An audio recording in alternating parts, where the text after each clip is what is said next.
எதுக்கு வாய் பேச மாட்டீங்களா? பேசுங்க சாமி, நான் 100 ரூபா நானாவது தரேன். கேட்குற கேள்விக்கு நீங்கள் பதில் சொன்னீங்கன்னா நான் 100 ரூபா தரேன்.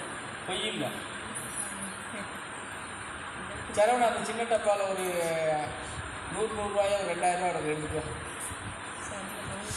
100 ரூபா கொடுத்தாது பேச வைக்கலாம்னு பார்ப்போம். அவங்க வந்து உங்கள் குரு சாமி, உங்களுக்கு நீங்கள் தான் சாமி. அப்போ வந்து பேசுறீங்களான்னு பார்ப்போம். சரி, 100 ரூபா கிடைக்கிறாது பேசுவீங்கல்ல? இல்லை, எப்படி உங்கள் வீட்டுகளில் கூட பேசாமல் இருந்தாரு? வீட்டிலலாம் ஏகப்பட்ட சவுண்டு விடுறீங்களே. நீங்கள் அங்கே விடுற சவுண்டு இங்கே எனக்கு காது வலிக்கிற மாதிரிலாம் சவுண்டு விடுறீங்களே.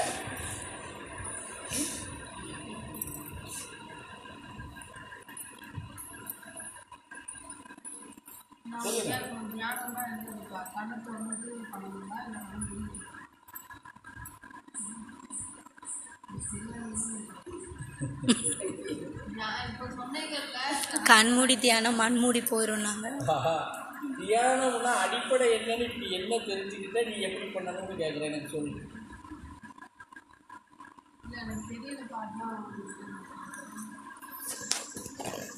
முதல்ல இந்த உட்காந்துருக்கேன். இந்த உட்காந்துருக்கிற நேரத்தில் கையை நீ எப்படி வேணாலும் வச்சுக்கோ, கவுத்தில் கூட இப்படி கூட வச்சுக்கோ, எங்களுக்கு அதை பற்றி பிரச்சனை இல்லை. சரியா? உன்னுடைய மனநிலையை நீ ஒருநிலைப்படுத்தணும். உன்னுடைய சரீரத்தை பக்குவ நிலைக்கு கொண்டு வரணும். சரியா? உன்னுடைய குணபாவத்தை மாற்றணும். குணத்தை வந்து அங்கேயும் அல்லாடும் இல்லையா எண்ணங்கள், அதை நீ நிலைநிறுத்தணும். சரியா?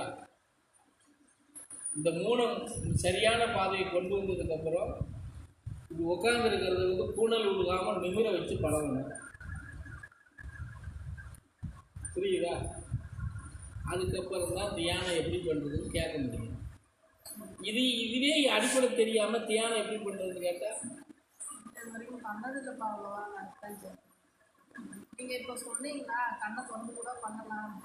தியானம், உண்மையான தியானம் கண்ணை திறந்து தான் இருக்கணும். புரிஞ்சுதா? கண்ணுக்கு எதிரே எது வந்தாலும் அதை நீ கண் உருட்டி பார்க்கக்கூடாது. தினமும் போகுதுன்னு திரும்பக்கூடாது. புரியுதா? நீ கண்ணை மூடி உட்காந்துட்டா நீ உனக்கு என்ன வருதுன்னு என்ன தெரியும்? அதுக்கு எப்படி தியானம்னு சொல்ல முடியும்? நாங்கள் கற்றுக்கிட்டதே சொல்கிறோம். மற்ற உங்களுக்கு எல்லாரும் எப்படி சொல்லி கொடுக்காங்களோ, எப்படி அவங்க இது பண்ணுறாங்களோ எங்களுக்கு தெரியாது. புரியுதா சொல்றது? அப்படித்தான் தியானம் பண்ணணும்.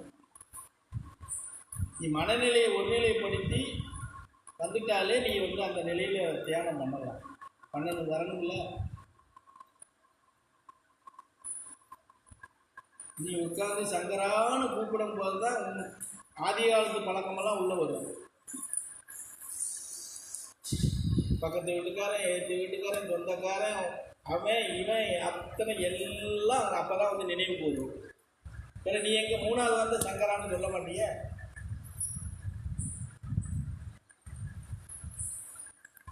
அதுக்கு தான் மனநிலையை ஒருநிலைப்படுத்தி முதல்ல பழகுங்கன்னு சொல்கிறோம். புரியுதா? அதை செய்யாமல் தியானத்தில் பண்ணி நீங்கள் ஒன்றும் பெருசாக எடுத்துருவீங்க அப்படின்னு எல்லாம் நாங்கள் நீங்கள் சொல்கிறீங்கன்னா சிரிச்சுக்கிட்டு கேட்டுக்குவோம், அவ்வளோதான்.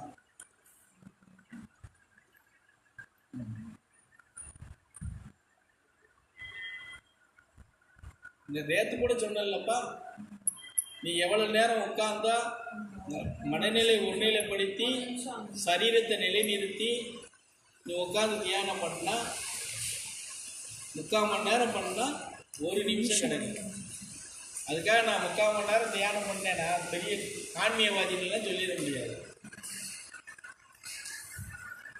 1.5 மணி நேரம் நீ சரியான நிலைப்பாட்டில் இருந்தால் 2 நிமிஷம் கிடைக்கும்னு சொல்லியிருக்கேன். அதுதான் உண்மை.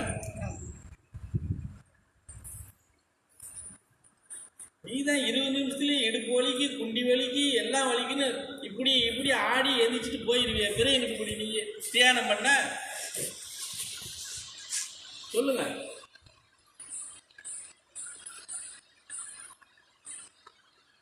இதை ஒன்றும் சொல்ல மாட்டேங்கிறீங்க. தியானம் பண்ணுறது நல்ல விஷயம்தான்.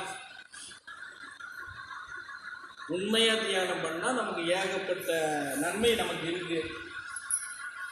அதே தியானம் பண்ணுறது போலித்தனமாக ஏமாற்றிக்கிட்டு இருந்தால் ஏகப்பட்ட தீன்மையும் பிறக்கும். அப்படியா சாமி? ஆமாம், தீமையும் வருமா? இறைவன் பேரை சொல்லி தியானம் பண்ணுறவனை ஏமாத்தினால் எப்படி உனக்கு நன்மை பிறக்கும்னு சொல்கிறோமோ அந்த தீமையும் உனக்கு வரும்.